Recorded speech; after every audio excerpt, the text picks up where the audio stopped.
Welcome back to the Lounge Life Podcast. I'm your host, Rob, and I'm joined again by my co host, Al. What's up, bud? What's going on? So, we have another super interesting episode for you guys today. This is the next episode in our June Men's Mental Health Awareness series. And we are going to be joined by a really cool guest. I'm going to introduce him in a little bit, um, but you're going to love it. I thought it was a pretty cool way to stumble upon it, but we're going to get right into it. So we have the Rapper Report.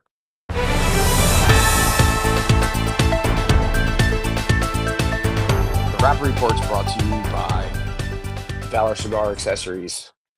I mean, honestly, these guys make some of the coolest stuff. They've got a brand new V cutter out, which, yeah, see right there, fantastic. Brand new V cutter. The straight cut is amazing. Um, it's all made in America. It's made out of Texas, and all their profits. I not shouldn't say all their profits, but 10% of their profits go back to help veterans and first responders charities. So go support them. Their link to their webpage is in our link tree on our website. So you can go check them out, spend some money, and not only support them, but support our veterans and our first responders as well. So Most definitely. so the Rapper Report, what do you got for us today? Well, um, a, a stick that you really like um, is now shipping to stores in a due size. The Umagog Bronzeback Oh yeah. Robusto has been started shipping. Yeah. So, of course, it pays homage to Henry Clay cigars from the 80s and 90s. Um, and it debuted in a 5 by 48 Rothschild. Yep. So, so now he's offering it in the 5 by 52 Robusto. Um, it's not the same as the original Umagog. It uses a medium number one dark wrapper Okay. underneath both cigars. They both use Nicaraguan tobaccos and binders and fillers. Okay. Um, and they're rolled at the American Cigars, the Naxa in Esteli. Yeah. So a little bit different wrapper, but all the same guts. So they have an MSRP of 1075, and they're sold in 10 count bundles. Sounds like I'll be getting a bundle soon. You and me both. Yeah, they're pretty good. The original was really good. I think it was on my top 10 last year. Yeah, it was, and I haven't been able to find it here, but I'm just gonna have to start ordering online. Yeah, It's unless you go to the bigger stores, if you have like a CI near you or like a Neptune, it's kind of yeah, hard to come by sometimes. Especially yeah, Dunbarton's one of those brands. So, yeah. Well, that's just part of the game, you know. So what have you got on the agenda? so there is a report coming out now that says that imports for cigars started the year of 2025 down nearly 9%. Um, so imports of premium cigars, they said, is down 8.7%, according to a report from the Cigar Association of America Industry Trade Group. The US imported roughly 48.5 million premium cigars in January and February of this year, which is down almost 4.5 million cigars during the same period last year. Um, though people are saying the slow start to the import is not surprising or predictive. Um, it's been kind of adjusting because of um, readjustment to pandemic imports, like pre-pandemic imports. Right, Um, so the numbers are still kind of adjusting themselves, but also we have to also take into account the tariffs that everybody's been talking about from the right. government. So, it's kind of like wishy-washy about what's going on. Um, So yeah, so they said all three of the major cigar exporters to the U.S., Nicaragua, the Dominican Republic, and Honduras, exported fewer cigars to America. Um, though Dominican cigars fared much better than the other two, it was still down 4%, whereas Nicaragua, which accounts for more than half the imports, dropped almost a full 10%, and Honduras declined almost 19.5%. Um, Um, so, it's the Cigar Association of America creates these reports using data from the US Census Bureau and the US Customs Service. Um, so, we'll see, while imports have cooled off from their peak right after the pandemic like started to right after it ended, the US imported 430 million premium cigars in 2024, which was up more than 90 million units from pre-pandemic levels. So, we're kind of evening out. yeah. So we'll see what happens. Well, and two, you can't scroll through Half Wheel without seeing multiple stories of this company having to increase prices Oh and yeah, no, it's every day tariffs are where, affecting yeah, this, and yeah, that's just uh the price we pay to play, yeah. and Just like we were just talking. You were just talking about Dunbarton. I actually just saw that Steve Saka just announced that they were raising prices. Um, they were raising prices no matter what. But right. and I believe some of it's anywhere from 3% to 5%.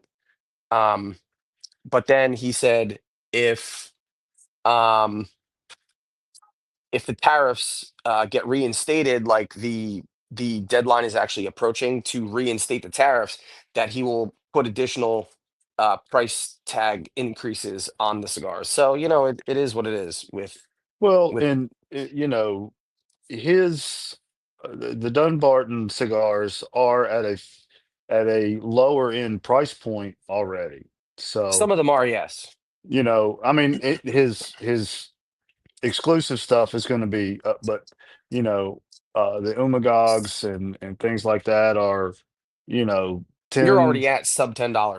right. So, you know, I think we all kind of expect to pay in that $12 range. That's kind of that sweet spot. So as long as it Yeah, doesn't, soar exponentially, I, yeah, I I think we'll all be fine. And he's gonna keep putting out great stuff. We're gonna still want to smoke it. yeah. Now that we got that out of the way, we come to what's in the ashtray.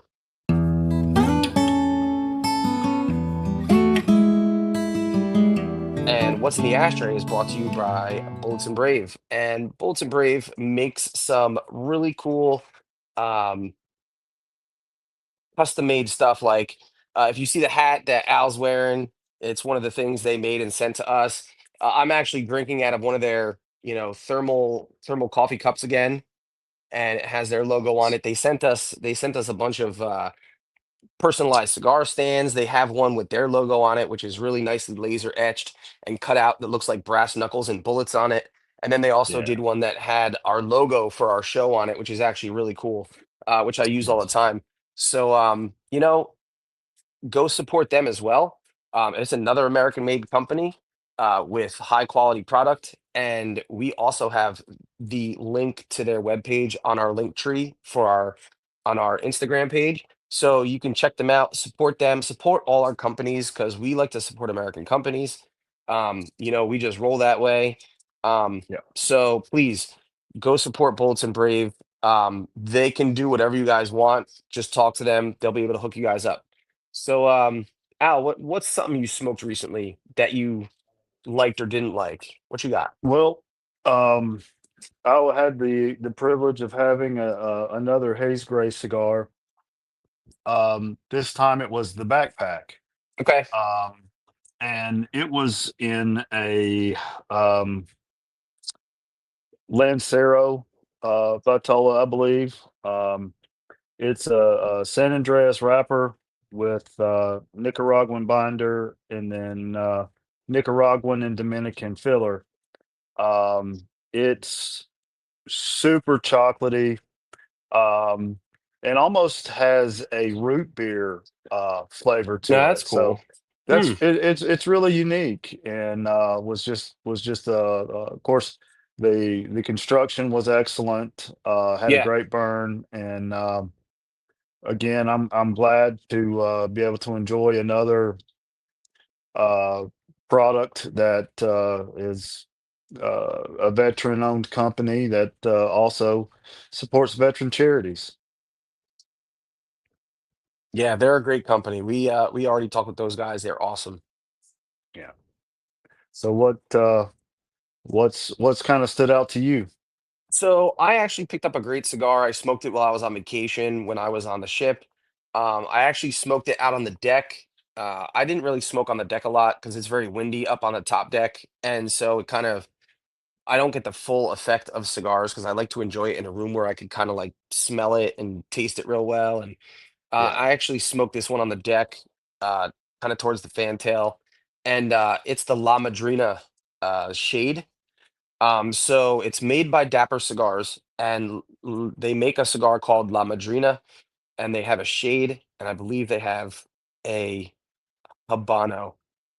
And so I smoked the shade, and when I say shade cigar, it has a shade wrapper, but by no means is this a light cigar. So this is it's rolled at the Naxa factory again. Um, which a lot of people tend to use. And it's pretty much medium full to full.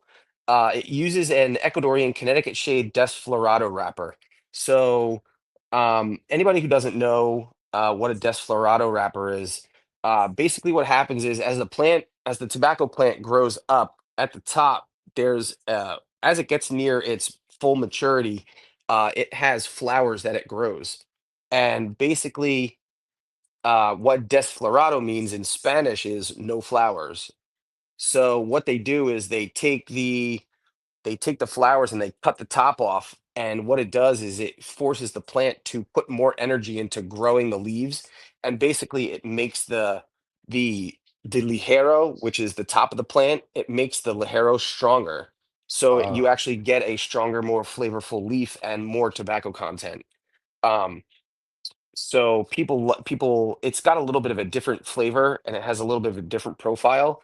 Um, but it has a really nice light creamy color to it, the same as like a Connecticut shade wrapper, mhm. but it has a lot more pepper, has a lot more kick. I get a lot of like floral citrusy notes out of it, a lot of cream, but it really has a nice white pepper kick to it.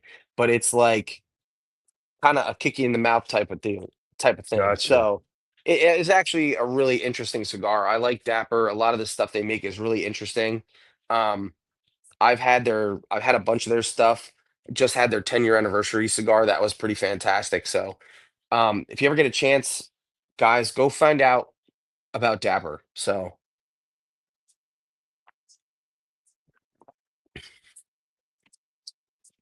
you have anything else or Nope.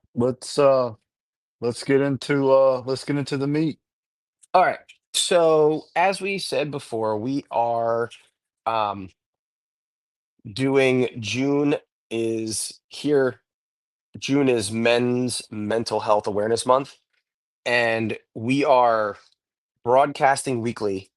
We are putting out an episode to help bring awareness to men's mental health. Um, we are bringing on our next guest. It has an interesting story. So it's an interesting way I came about this gentleman. So I'm going to bring him on. I'm going to ask him a bunch of questions, and we're going to have a great time. So I think it's an interesting guest because it's somebody that I usually would not have come across. So let's bring this gentleman in. I'm bringing in a gentleman named Dan Rowe, and he's going to introduce himself. So give me a quick second.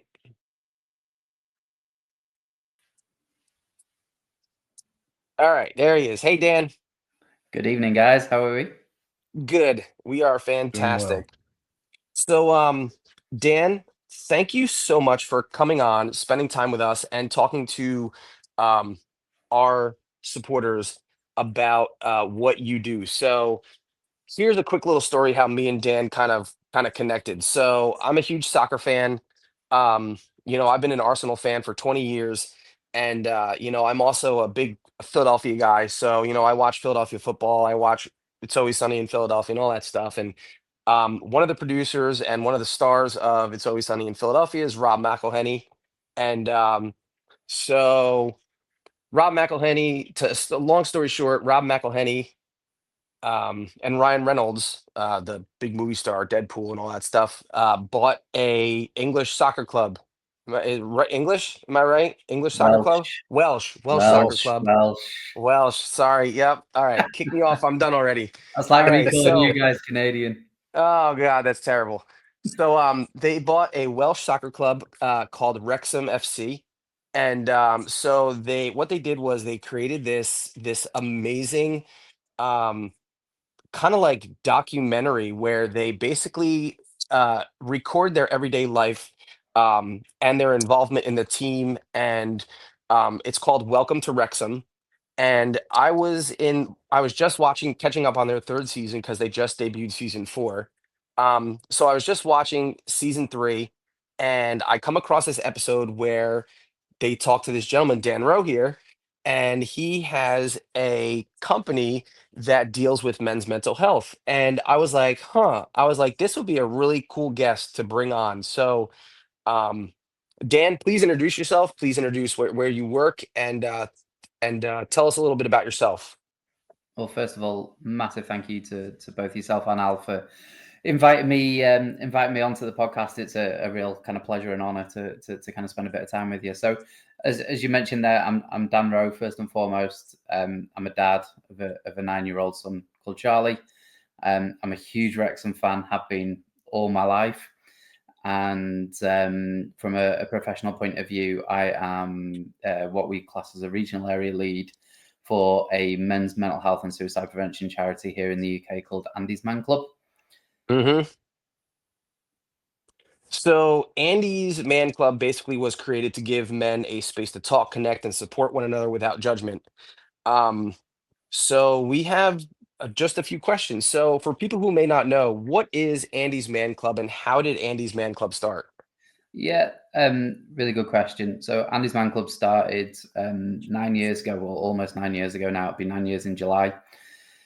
And it was following the tragic suicide of a young 23-year-old lad called Andy Roberts. Whole life ahead of him, 18-month-old daughter. None of his friends or family realised that he was going through any challenges, any issues in terms of that. And unfortunately, he made the decision, for reasons that we'll never know, to take his own life. Suicide is a topic that takes up a lot of our conversation. I'm sure it is in the US. I'm not sure of the figures in the US, but in the UK, we see 12 male suicides a day, one Hmm. man every 2 hours in the UK. It's the biggest killer of men under the age of 50 in the UK. And I know worldwide that figure is one man every 40 seconds dies by suicide. And it's a pandemic that we've all experienced in Hmm. recent times that nobody ever talks about. Yeah. So following following the Andy's death, his brother-in-law, who at the time, and I'm going to mention a sport that you guys definitely haven't heard of, but our co-founder was an ex-professional rugby league player. Hey, I watch rugby. I just watched Six Nations, so don't get Okay, me started. so that's not rugby league, Rob. That's what we class. That's what we call rugby union. So Okay. rugby league. If you follow the origins of rugby, and I certainly don't want this to turn into a rugby podcast. Neither do you guys. Rugby is a very working class, um, to say the least, northern sport in the Okay. UK, basically northern England. It started around the pits and the mine workers, pits workers, where it's very rough, it's very tough. It's probably the closest thing that we have. If you imagine American football, who I'm sure you're both fans of because every Yeah. American seems to be. Well, imagine playing American football but without pads and without a helmet, and Oh, you're so pretty. Australian rules. It's also so I've heard that like Australian rules football. Yeah, I've heard. Yeah, kind of. I mean, Australia play rugby league. It's a big sport, so the best way to find out is every year they have a trip to Vegas. They have a Vegas weekend where they play 4 or 5 games in Vegas. Oh, nice. It's the best way to it's an unbelievable sport. So anyway, Luke was a professional sportsman. Yeah. Wanted to support guys originally in a very small town in West Yorkshire called Halifax. And just put a message on Facebook because, it was 2016 and that what else are you doing? To get people to come through the door. He put a Yeah, of message saying, course. listen, there's free tea and coffee. Come and turn up. Let's have a chat. And we saw 9 guys through the door that night. So there was obviously an appetite. The week after, we saw 15 guys through the door. And we saw it went from that. So that was 9 years ago. As we stand today, in fact, as we record this, so yesterday UK time on Friday, we announced our 300th club to be opening Fantastic. by the end of June. We now see 6,000 men a week that Wow. walk through our doors, and that's a number that continues to grow and a number that we're obviously extremely proud of. That's fantastic. It really is a testament to, seeing how men are starting to grasp the concept of it's okay to talk. And I think that's one of the best things that we need to learn, as people of our generation were always taught to be like, you shouldn't talk, you have to be tough, you got to just push it down. You got to be the strong breadwinner, and it's okay to not be okay sometimes, but you have to learn to be able to ask for help when you need it. And I think that just kind of speaks to the word is getting out there slowly, but it is getting out there. Yeah, 100%. I mean, again, in the UK, there's if we look around and we're truly honest with ourselves, where do guys go, or where do they have the space where they can go and Yeah, talk about should they wish to? And I think that was the biggest challenge, and I think that's what our clubs do. If you think about the true kind of essence of what an Andy's Man Club is in our communities, is it's just that it's building yeah, a community where guys can meet other people, meet other guys that are going through whatever they are going through, and it's all based on actually being comfortable without being judged to be yeah. vulnerable, and that's just not an area in society that we see a lot of, certainly in the UK, and I imagine in the US as well.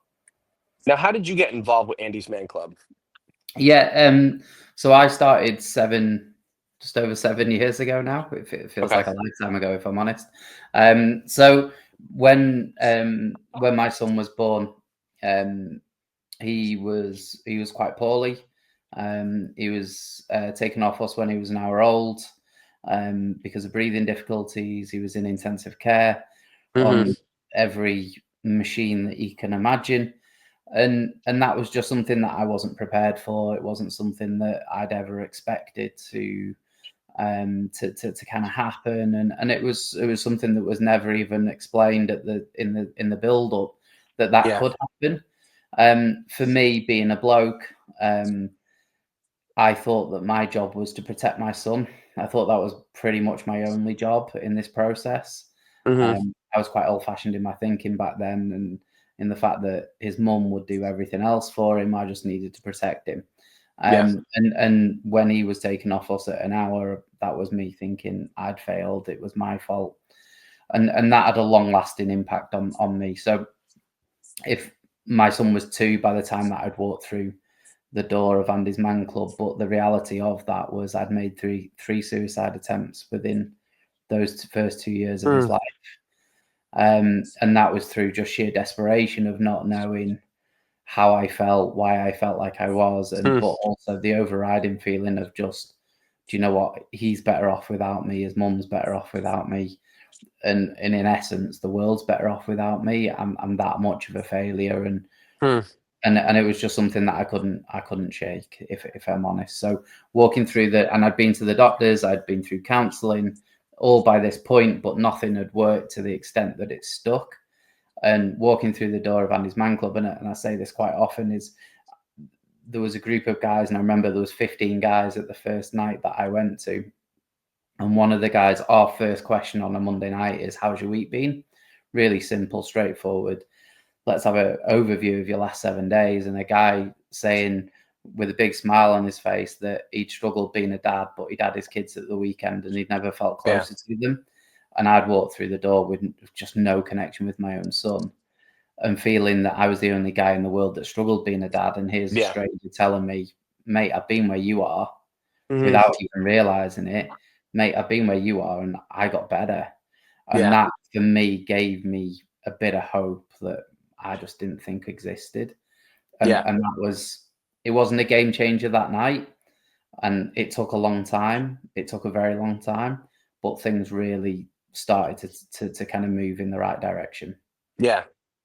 Now, so you said you meet on Monday nights. I think Al's having a little bit of issues, but we'll get him back soon.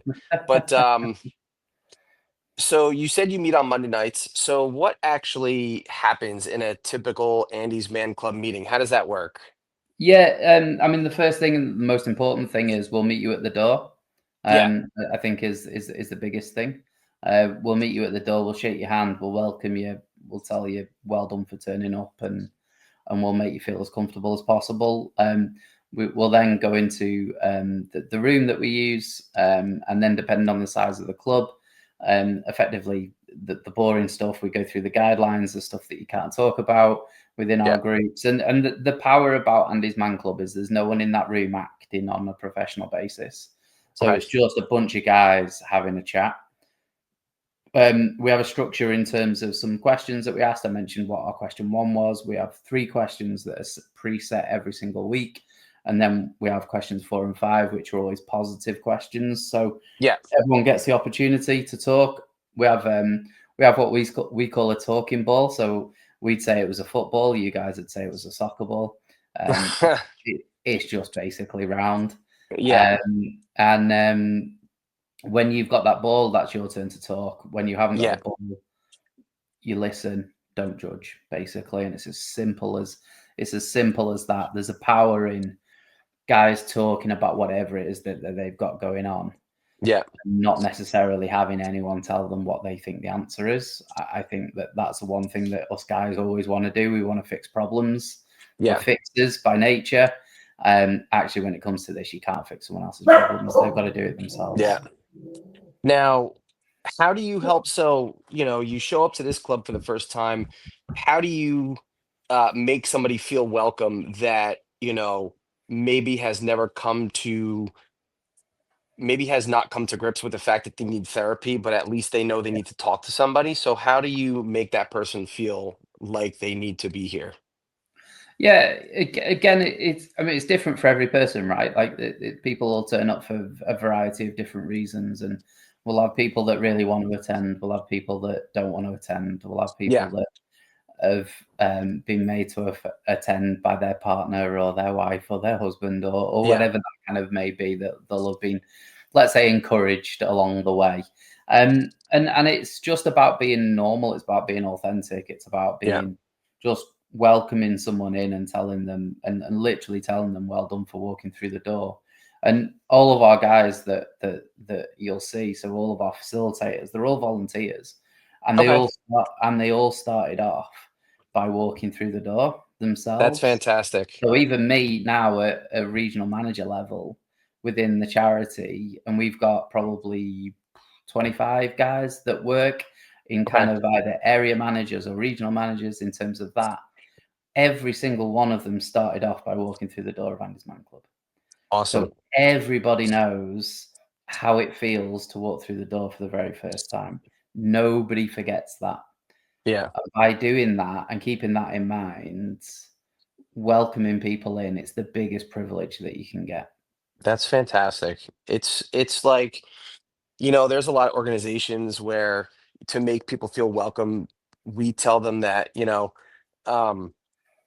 the Mason, like I'm a Mason here in the United States, and one of the things that Masons always say is we were in the same position you were in when I started. So it kind of makes that connection to make them feel like they're home, like they need to be here.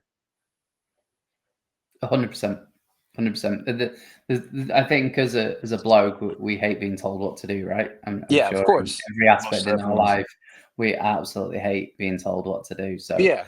But imagine walking through into a room where guys go, instead of telling you what to do, tell you, I kind of understand where you're going through, and Yeah.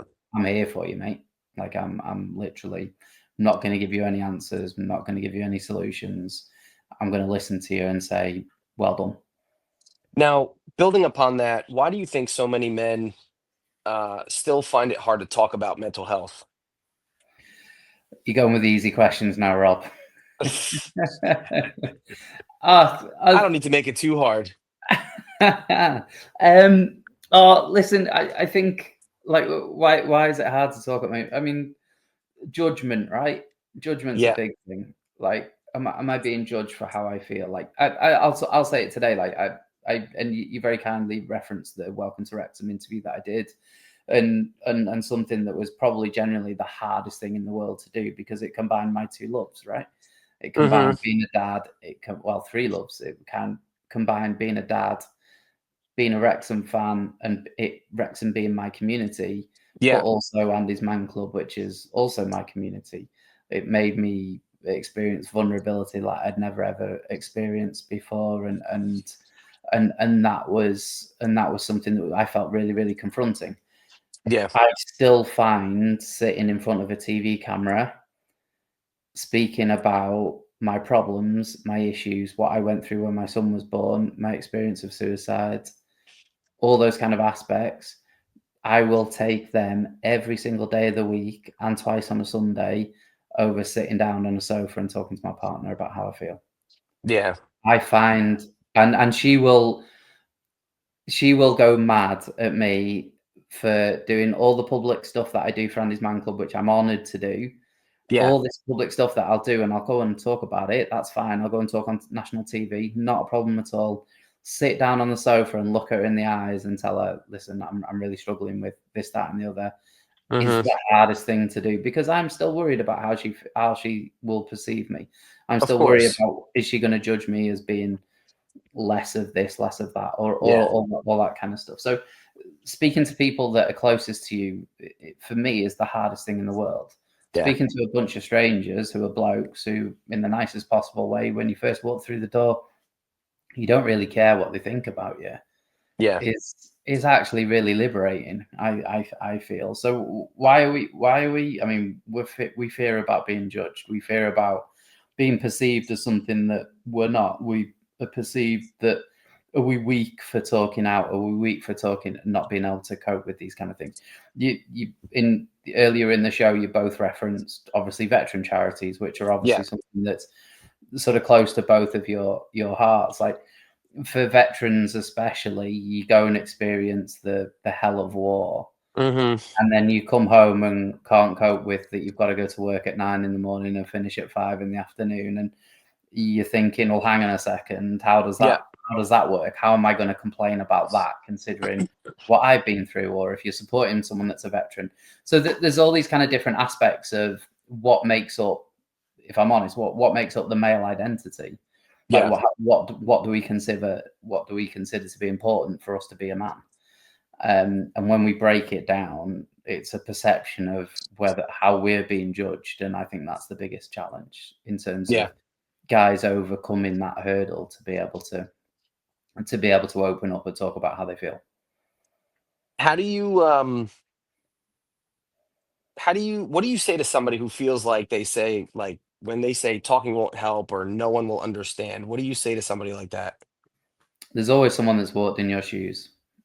Maybe not as far, but there's always someone that's walked. So if you're going through divorce, I've been through a divorce. I met through Andy's Man Club loads of guys that have been through divorces. Hmm. Struggling being a dad, I had postnatal depression when my son was born. Wasn't even a known thing when I struggled with it, but now thankfully is becoming more and more spoken about men going through postnatal depression. Didn't think it was a thing. Met a bunch of people that have gone through exactly the same Yeah. thing. Now campaigning to improve that kind of area for new dads, Yeah. in that aspect. So I think one of the biggest challenges that guys go through is that they feel so isolated with whatever their issues are that nobody will understand what they're going through Yeah. because it's their issues. And how could somebody else possibly? And to an extent, they're right, because how can somebody understand exactly how you feel Yeah. They're not you. They've not experienced what you went through, maybe as a child or through as an adult, or all those kind of different bits and pieces. But what you can find is there's common themes that guys go through challenges. No matter what you are, there's nobody out there, male, female, or whatever. There's absolutely nobody out there that hasn't gone through some element of shit through their life.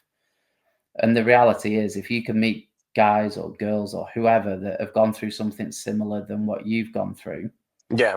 there's nothing more empowering, I think, especially for men. Of course. Now, thinking back on your time so far, you said you've been with Andy's Man Club for 7 years now.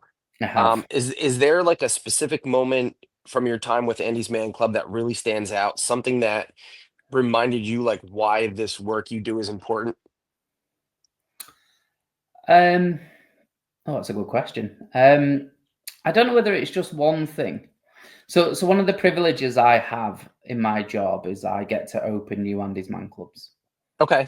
So I will never get bored. So last Monday, so we're filming on Saturday. So last Monday, I opened a new club. We saw 5 guys walk through the door for the very first time. I got the opportunity to speak to them as individuals, to welcome them as part of the group and the collective in terms of that. I will never get bored of opening a new Andy's Man Club. I will never get bored of shaking the hand of somebody who's made that step for the very, very first time.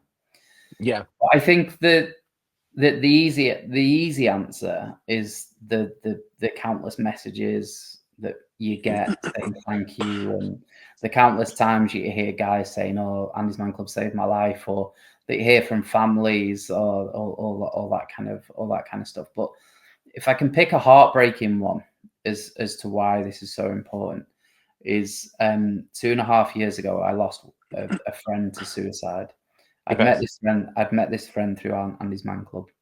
As a group, as a collective, we came together and we did absolutely everything for this individual.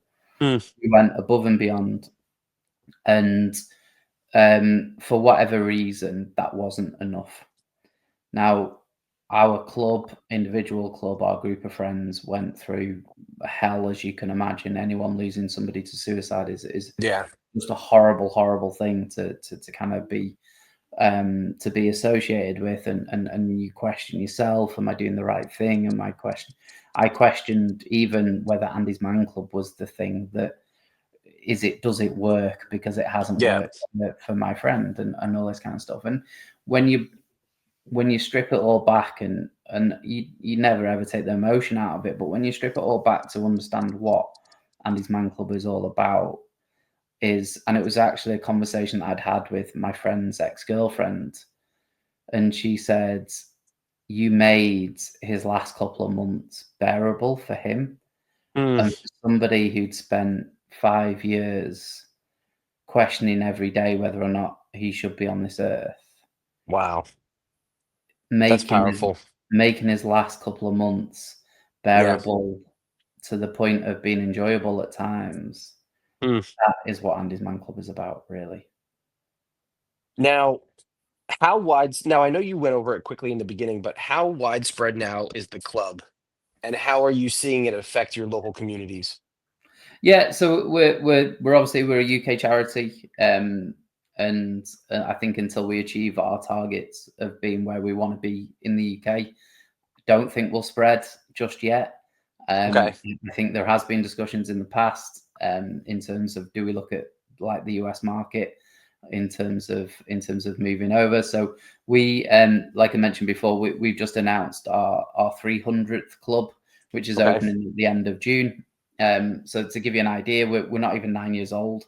So to Okay. have 300 clubs, Yeah. we're as far north as Aberdeen in the north of Scotland, down to Plymouth in the southwest of England. So for those that don't know their UK geography, and I don't blame you if you don't, for us that's like pretty much the top of Scotland to the south of pretty much the south of England. For us it's a long way. For you guys, it's like a Sunday afternoon drive, I would imagine, but it's probably about a 14-15 hour drive, which is Okay. just normal for you guys, I'm guessing. No, Um, that's from New Jersey to what, like Georgia, maybe? Yeah. something like that, about New Jersey to Georgia. Yeah, I'll, so that would it's be It's pretty the other side of the country for sure. yeah. Yeah, I'd love to. I'd love to picture your listeners just currently on Google Maps trying to You're work just out googling everything right now. Like, how Where big is the Aberdeen and UK? yeah, Yeah. where Aberdeen and Plymouth are. Now, To be honest with you, so from a UK perspective, we're probably 15% of the way in terms of where we want to get to in terms okay, of total number of clubs.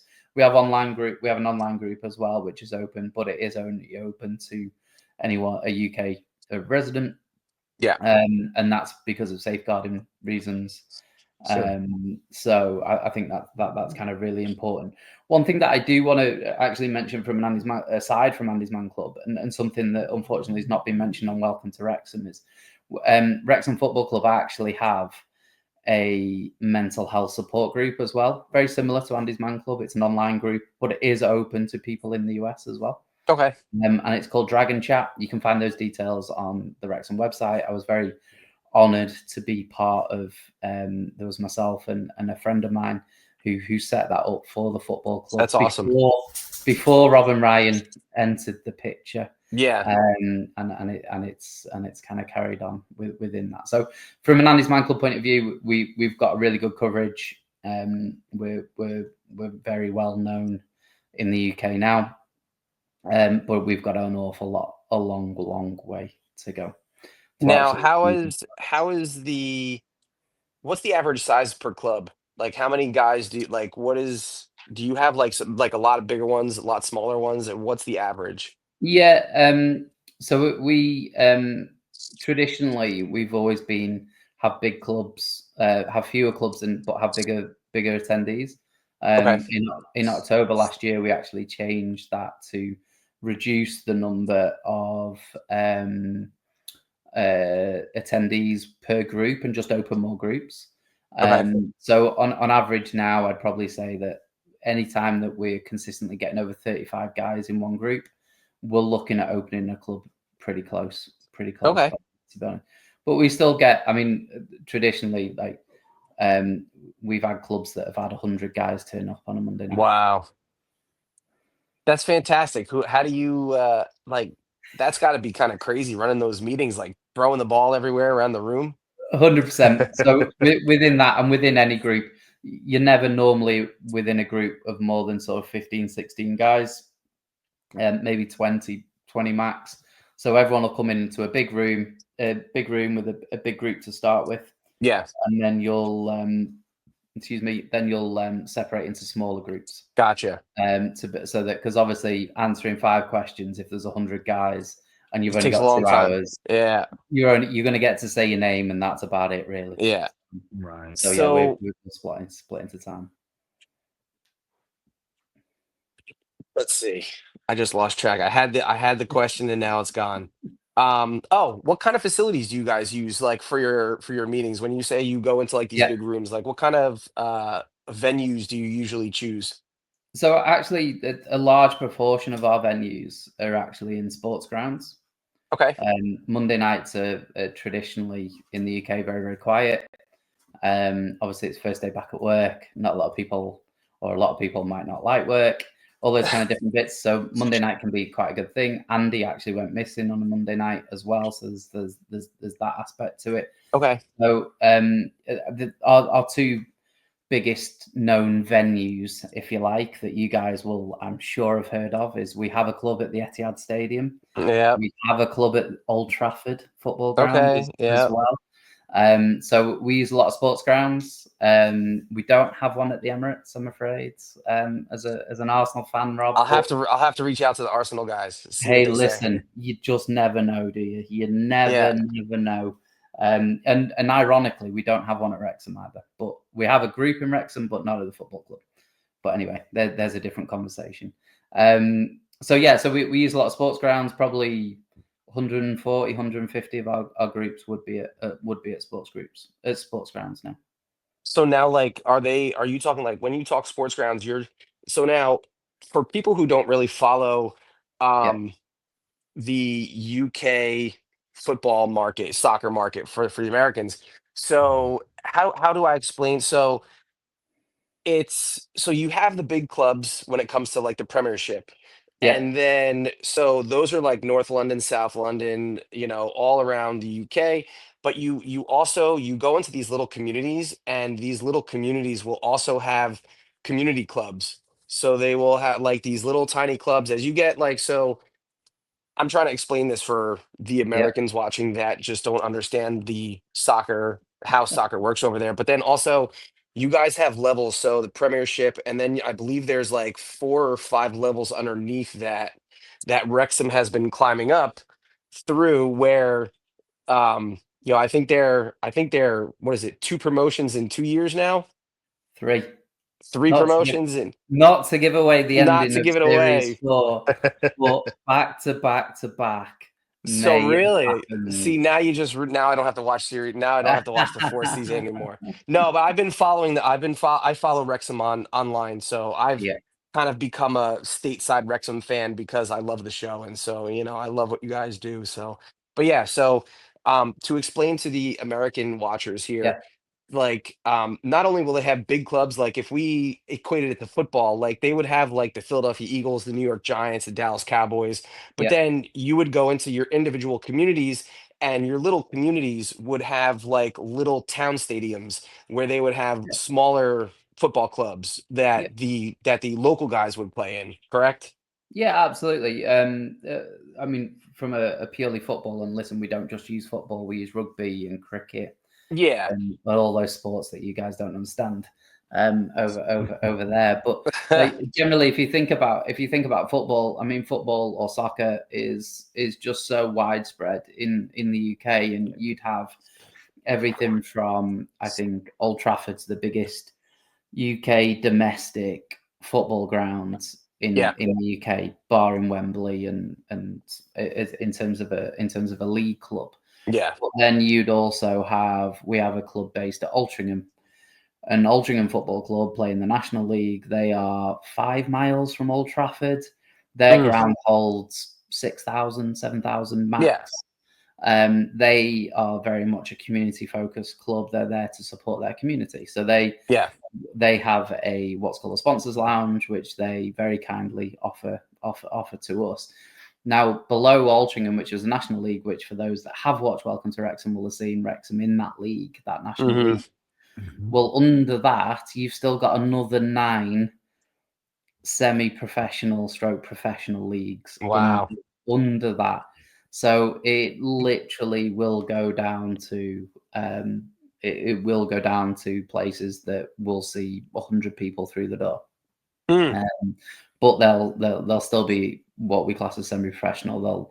The lads will have jobs, but then they'll also get paid to play football. So our soccer, our football is yeah. thriving in that aspect. So we would have people at different level. We would have groups based at different levels. So what we class as step 3, step 4, step 5. We, Gotcha. we'd we'd have clubs at that level that are based at those all the way through to, like I said, having the Premier League with Old Trafford, with and the Etihad, Yeah. and Burnley have just been promoted back into the Premier League. We have one at Turf. We have a club at Turf Moor, as well. So every aspect. Listen, sports grounds aren't the only group, the only sort of places that we use. We use a lot of community centres. Okay. We use libraries. We use medical centres. We use a wide variety of different of different places to make sure that we can have our groups open on a Monday night. So back to the discussion at hand. Um, what do you think needs to change culturally to better support men's mental health? Going back to the easy questions, what needs to what needs to improve? I think again, I can only speak from a UK point of view in that aspect. But I say quite often I don't tend to get into political discussions. Politics Yeah. is not my thing to talk about. We don't have to discuss politics here. Yeah, No. I think it's sort of truly personal a lot of the time. But in the UK, making housing affordable would stop Yeah. men's mental health struggling. If you look at, and suicide's a really complex topic, there's never really one thing that causes suicide. Yeah. But if you look in history from data, if you're going to be really simplistic, in the UK, the only times where there's ever spikes in male suicide is when there's a financial crisis, when there's a cost of living crisis. And you look at the last 3 spikes, we've had a spike a couple of years ago. We had a spike in 2008, 2009. We had a spike in the 80s. There's no coincidence there that No. when financial challenges happen, Yeah. unfortunately, men take their own lives. Yeah. Stress, anxiety, depressing. Yeah. 100%.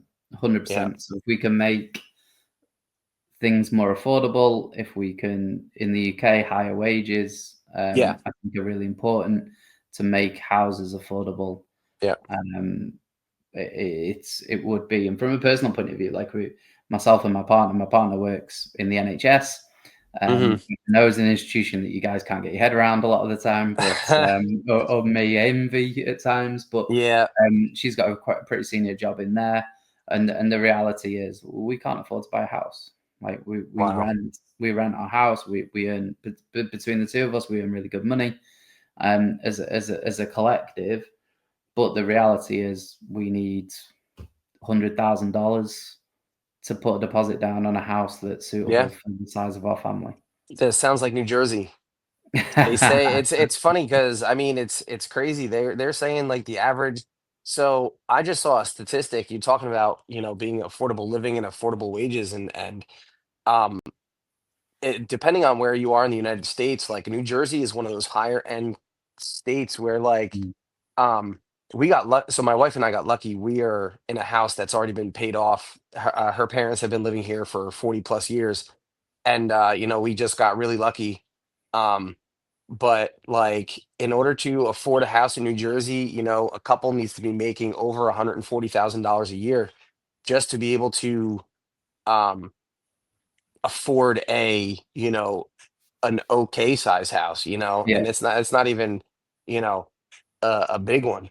yeah, But I get where you're coming from, and the correlation is crazy with the whole, making affordable housing, making living wages, and that's not stuff. And it's funny how it correlates not just in the UK, but we talk about that stuff every single day in the United States as well. It's yeah, the same stuff that the Americans go through.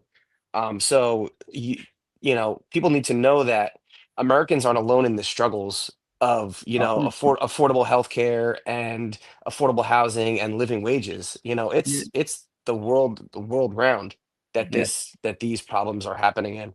I saw a stat recently, and I can't remember the exact stats. I'm not going to give it precisely because I don't want people to think that I'm misquoting anything. Mm, But we have what's called food banks in the UK. yep, we do too.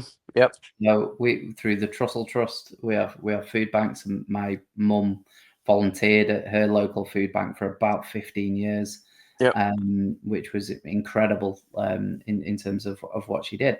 But it was something like 20% of adults use food banks. Now yeah, that 20% of your adult population can't afford to yeah, feed themselves. yeah. No, Mm, I've seen that stat, and it's here. I believe for the United States, I saw something like one out of every four families visits food banks Yeah, to help uh you know cover the gap that you know that we have in buying our own sustenance, and it's crazy. Mhm. But yeah, so kind of wrapping everything up. I appreciate all the time you've taken so far. It's been fantastic talking to you. So what's next? Just a few wrap up questions. What is yeah. next for Andy's Man Club? Like new goals, challenges, directions, like what are we looking at? Yeah, we continue. We continue the fight. We continue to open new clubs. We continue to provide more communities with support, and we continue to kind of do along that. I think the one thing that we've been involved in probably in the last 12 months is to be more maybe involved within the political discussion around support. So how involved we get, I don't know. But that's certainly kind of one aspect that maybe we continue. And this year we've done a really cool awareness campaign, and We've not done an awareness campaign since 2016. The last awareness campaign we did was the It's Okay to Talk campaign, which was people doing a selfie with the it's the internationally recognized sign of It's Okay, which is that. Now, I appreciate in America that you guys, some people try to take that as something slightly different. However, it is still the internationally recognized sign of It's Okay. So that was the biggest social media campaign around mental health in the world. Over 100 million people got involved in that. So we've got another one this year, which is called Mission Possible. And Mission Possible for us is we challenge each other a lot about going and achieving something that you don't feel is possible. Do it as a collective, do it as a team, do it as a group, do whatever you kind of may do it. But we've opened it out to everybody to go, right, okay, well, what do you think that you'd like to do, but you don't think that you might be able to do right now? And go and do it. Put the hashtag of Mission Possible. Doesn't need to be for Andy's Man Club. It can be for any charity. It can be for any cause. It really doesn't matter. But let's go and achieve something. So I'm doing 7 challenges this year for the 7 years that I've been involved in. So I did my first one 3 weeks ago. I played. I know you guys over there, pickleball's massive in the US. Well, over here, paddle is the biggest sport, paddle tennis, which is kind of the mix between tennis and squash. So I played paddle for 24 hours straight. Wow. Which was idiotic, but it was good fun. I've got my next challenge, and I've just seen, Rob, that you're a bit of a golfer yourself. So on Thursday this week, as we record, I'm playing 72 holes of golf in a day. Wow. Okay. I'm obsessed with golf. I love it. I'm hoping for some good weather on Tuesday because I have a tee time for 9:45. So nice. Well, we're hoping the weather holds out this week. In May and April, we've had the driest 2 months that we've had for a long time, and in June it's making up for it because it's done. Oh yeah, no, we are the same way right now. We were in drought conditions, March, April, May, and we've had the wettest weekends for the last 12 weekends. We've had rain every single weekend. Yeah, it's ridiculous. And it's supposed to rain for the next 5 days. So we'll see. Yeah, so we've got lots of challenges coming up, and people are doing that. So our co-founder, he's signed up to do every UK Ironman event. That's cool. So there's 5 of them in total this year. So he's got his first one tomorrow. Yeah, so that's biking. So that's biking, swimming, and running, correct? You swim 2.4 miles. Yeah. You bike 105 miles, and then you run a marathon. Yeah. Wow. It's crazy. Yeah. So he's doing 5 of them this year. Which is something, to be fair, Ironman have actually the company have actually backed what he's doing and is raising awareness as fantastic. Well, which is absolutely brilliant. That they're doing that. So Mission Possible it's open to anybody. Like you guys, let's get involved. Like, what can you both do that might challenge the pair of you? It doesn't need to be a physical thing, by the way. It absolutely does not need to be a physical thing. It can be something else, but challenge yourself to do something that you don't think currently is possible, but go and achieve it and talk about it and talk about how it feels to work for something to then go and deliver on that. And I think there's probably nothing better, really. Yeah. Now that's my challenge to you two. Listen, I'm sure I could find some stuff. I'm sure I could find some accepted. Stuff. But you'll have to get me back on then to find out what you've done. Oh, absolutely. I would love to have you I would love to have you back at the end of the year. So just a couple like little wrap ups. So if someone listening tonight is struggling or knows someone who is, what's the first step you would encourage them to take tonight? Okay, so if you know somebody who's struggling, especially if it's a bloke, and I'll go a step further of especially if it's a veteran, take the pressure off them. Don't try and force them to talk. Don't try and put them in a situation. I always use the example in when I get asked a lot about how can I get my friend who I'm worried about to come to an Andy's Man Club. And it's like the best way you can do is take the pressure off that individual. And why don't you say, oh, listen, I've heard about this charity. I want to go. Will you come with me? And that takes all that pressure off the guy that you're worried about. Because I don't know a single bloke, and I'm sure you guys don't either, that won't do something for their friend, won't do Absolutely. something for their close mate. But if you put all that pressure on that individual and turn around saying, "Oh, I've heard about Andy's Man Club, I think you need that," Yeah. we're gonna rebel about it, aren't we? We're probably not gonna go. So if it's about someone that you think, I would say to try and take the pressure off. Let them know that you're there. Don't force it. Unfortunately, it does take that person having a desire to talk or get better Yeah. or something like that. But I think a lot of the time it's just a case of they don't feel like they can because they don't know how it'll be perceived. And I think that if you're worried about someone telling them, listen, if you ever want to chat, there's no judgment here. Yeah. Let's have a chat. Kind of thing. So take the pressure off. If it's you, reach out. Like you'll be amazed just how many people that are sat there thinking, oh, I don't know how I can talk, or I don't know how I can reach out to someone, or I'm going to feel like this, and then you actually do it, Yeah. and someone turns around and goes, I'm so glad that you've said that because I've been feeling like that as well. Yeah. So it's hard. It's never going to be easy. It's never ever going to be easy. But Yeah. do it because there's always someone to listen. I promise you, there's always someone to listen. Yeah. Absolutely. Now, how can people support Andy's Man Club or get involved, even if they're not struggling themselves? What can we do? Get on Mission Possible, not Mission Impossible. Get on Mission Possible. So obviously, our website is andysmanclub.co.uk. We're on Facebook. We're on all social media. Check us out. Who we are. We are a UK based charity, and at the moment, you can only get support through us if you are in the UK. However, there's loads that you guys can do. You can share what we do. You can share what we can talk about.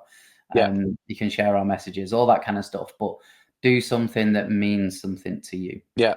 So Mission Possible is a perfect way. Find something. Get your friends involved. Get your family involved. Get your work colleagues involved. Yeah. Go and achieve something that you don't feel like you can right now, whether it's 24 hours of paddle or whether it's 72 holes of golf. It doesn't matter what it is. Go and do it. Talk about it, because you'd be amazed how many people will message you saying, I've just done that, or I'm now going to do something because you've led that way. So our biggest challenge at Andy's Man Club is always has been, always will be, is that people don't know we exist. Okay. So the more people that find out that we exist, the better it will be for men and women and families and kids in the UK and further within our communities as well. Now, Al, do you have anything, Mr. Quiet Man down there? I'm just really taking it all in. A big thing that I've kind of taken away from this month is that you can be there for somebody by just being present. And not, you don't have to fix it. You don't have to talk about it. Just being there.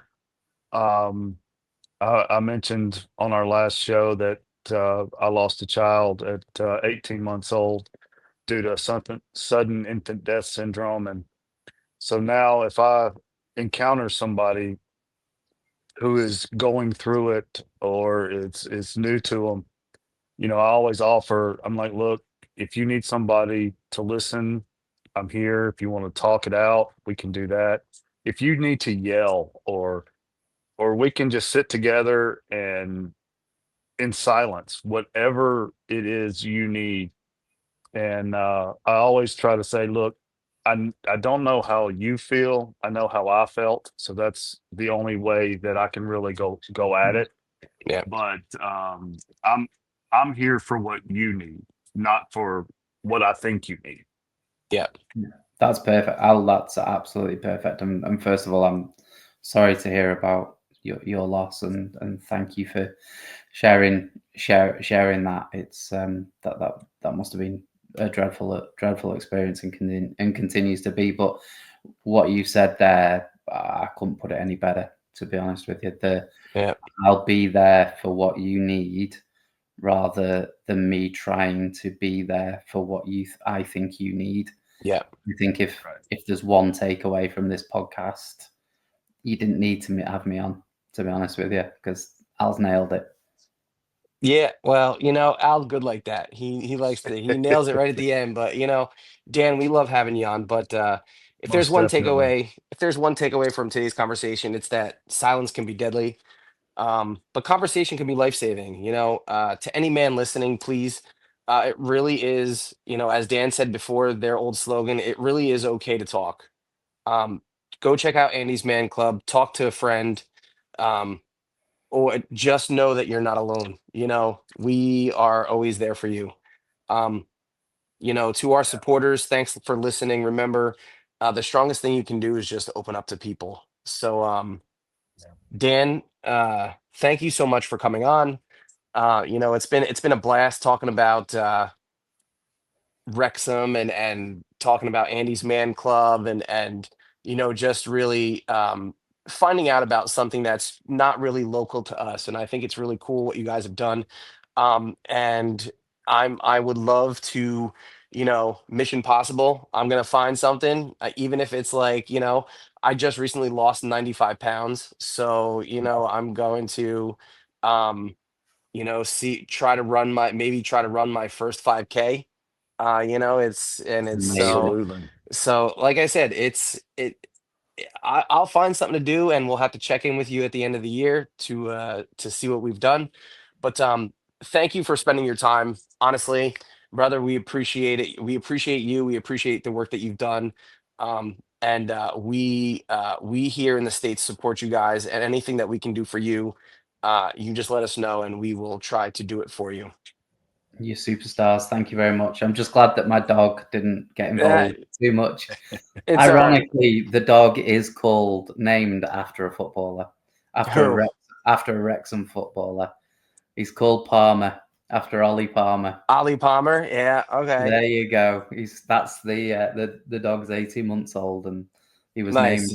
named after that. But no, guys, thank you. I've loved spending some time with you. I'm jealous of Al's background in the sunshine, if I'm honest.